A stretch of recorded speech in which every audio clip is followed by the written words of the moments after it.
It is day 58 of the war in Ukraine, and the country now accusing Russia of burying as many as 9,000 Ukrainians in mass graves in Mariupol. Newsmax correspondent Sarah Williamson is standing by live in Lviv, Ukraine, with the latest on that and some other headlines. Good afternoon, Sarah.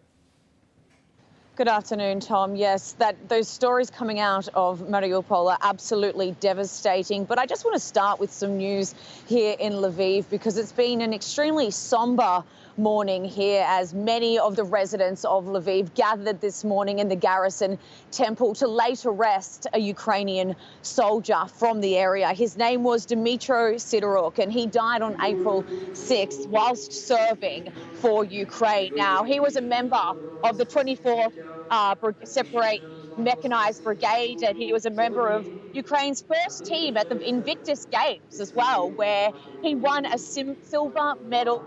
There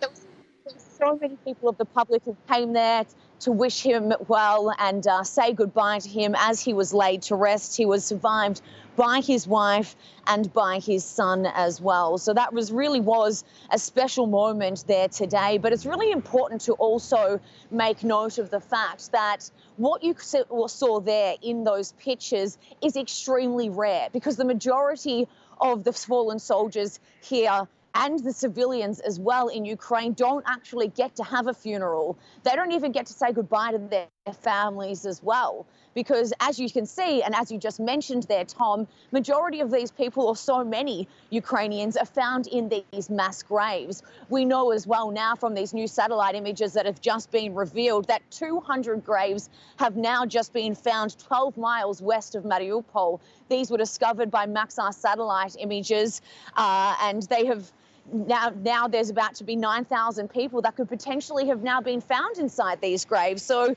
this is just as the news just continues to get worse and worse from inside Mariupol. The Azovstal steel factory is still holding on after days of being blockaded by the Russian troops, who now say that they are controlling the city there. There is conflicted reports as Putin says that they now have taken control of the city. But at the same time, the Ukrainian officials are denying this, saying that they still have control of the city because they still hold on to that plant.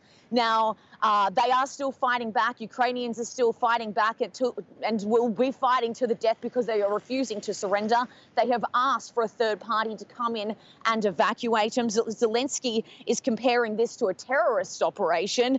And not only are there the defenders in there, but there's also thousands of civilians in there as well. So this really is a critical moment, and we just have to wait and see if there is any way that we can get these defenders and these civilians out before more and more people lose their lives. Yeah, absolutely. Sarah Williamson, thank you so much for that report, and please stay safe. We thank you.